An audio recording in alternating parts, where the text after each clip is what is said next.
Let's talk about space and history being made on the launch pad. 3, 2, 1. America has launched. One outpost. For the first time ever, a private company, SpaceX, has put people into orbit. Launching a new capsule, a new rocket, is a major thing.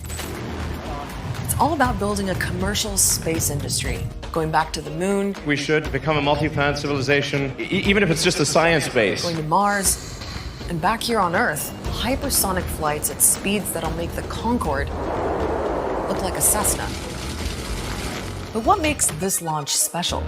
Why is all this money being spent on space? And do we really need to fly New York to Shanghai in 39 minutes?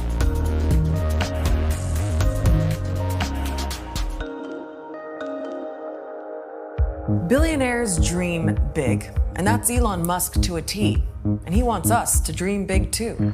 There are many troubles in the world. These are important and we need to solve them. But we also need things that make us excited to be alive.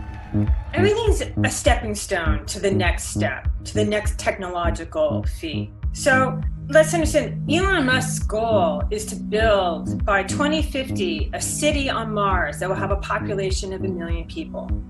Pretty amazing, considering that not long ago, about the only things flying were hot air balloons and gliders made of wood. But that changed in 1903 with the Wright brothers. Orville and Wilbur flew the first motorized plane. And after that, well, things took off. The F-13 was the first all-metal commercial plane. It carried 4 passengers. The 40s saw the rise of the Constellation and the fall of speed records. Then came the Comet, the world's first commercial jet airliner. It crashed a few times because of stress fractures around its square windows. It's why windows on planes today are oval. The 70s brought the supersonic Concorde. In the early 2000s, the Airbus A380 and 787 Dreamliner made it cheaper for airlines to fly people around. And today there's Elon Musk and his plans for the Starship to fly us to other planets or even between cities at insane speeds. The critical breakthrough that's needed for us to become a spacefaring civilization is to make space travel like air travel. We'll talk about intercity commutes on rockets a little later. But let's talk about this SpaceX launch first. Liftoff. Up until now, only governments in the US, Russia, and China have been able to fly people into space. So this is the first commercial company to take people into low Earth orbit. And this is a test mission called Demo 2. It's also, as NASA likes to remind us, the first launch of American astronauts on American rockets from American soil in almost a decade. Astronauts Bob Behnken and Doug Hurley rode up in a capsule called the Crew Dragon.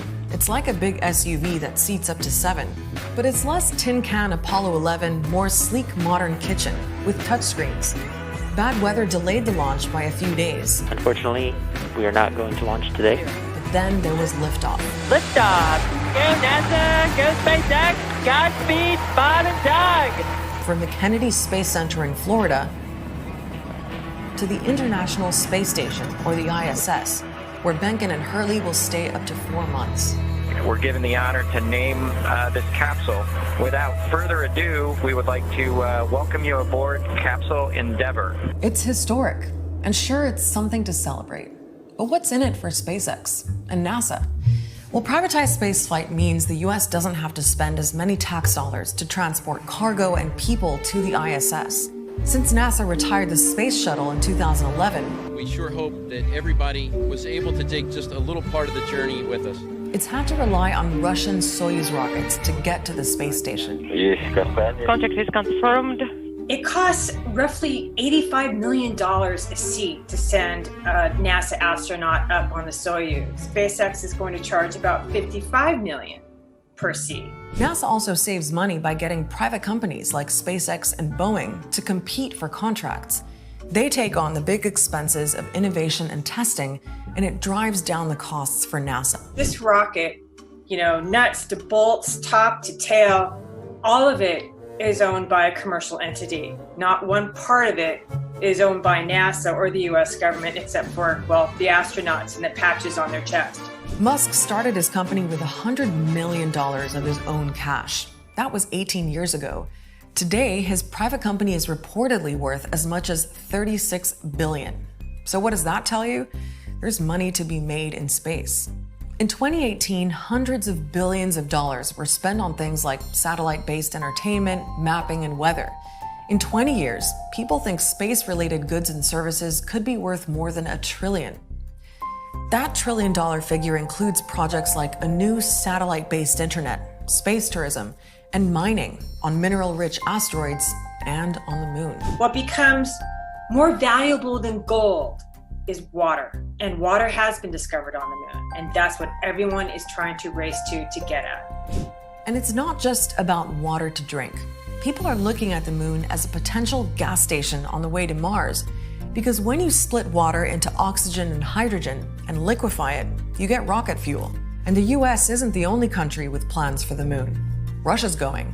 China and India are too. The thing is that whoever really gets there first really gets to decide the rules.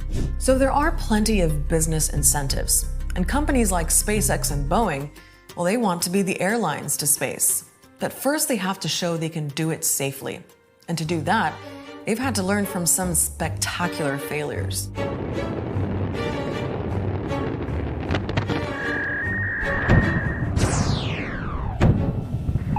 And we appear to have had a launch vehicle failure.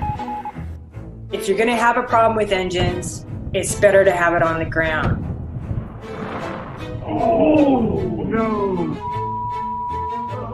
As anyone in space will tell you, all failures, while really, really awful, as long as they don't kill anybody, they're incredible learning experiences. Boeing, which is a SpaceX competitor, is still learning too. It's developing its own spacecraft for astronauts called the Starliner. But it's had its problems. And liftoff, the rise of Starliner, a new era in human spaceflight. Last December, a test flight without a crew got lost on the way to the space station because of a software glitch. Boeing's going to be back, pretty sure of that. But how soon is anybody's guess. For SpaceX, it's not just about getting to space. Because on top of everything else, Elon Musk also wants to rocket civilians between cities in no time at all. A commercial flight from New York to Shanghai in 39 minutes. Anywhere on Earth in under an hour. That's their sales pitch. So far, there's no timetable for this adventure. It may never even happen. But people are already asking questions. Like, imagine your carbon footprint on one of those flights, not to mention the jet lag. I think it will be just a white elephant in the end. Why do we need to fly like that? We have to apply our technology for the benefit of humanity. Who knows? Humanity might benefit in the end. But right now, there are some powerful commercial drivers that have some people saying, let's keep an eye on this space race. I can see a future of an enormous amount of countries, private enterprises that go into space, space tourism, hotels on the moon, exploitation of the moon for minerals. We have a liftoff. You have to remember that the first plaque that was left on the moon, still there by the Apollo 11, said, "We came in peace for all mankind." And that has to continue. There's a famous picture of Earth called the pale blue dot. It was taken 30 years ago by a space probe called Voyager 1, 6 billion kilometers away. In it, the Earth is about the size of a pixel. You can barely see us. But it was enough to inspire Carl Sagan, the cosmologist. For him, that picture underscores our responsibility to deal more kindly with one another and to preserve and cherish the pale blue dot, the only home we've ever known. If anything, those words mean more today than they ever did. If there's a story or a topic in the news you want us to unpick and explain, leave a comment wherever you're watching this video.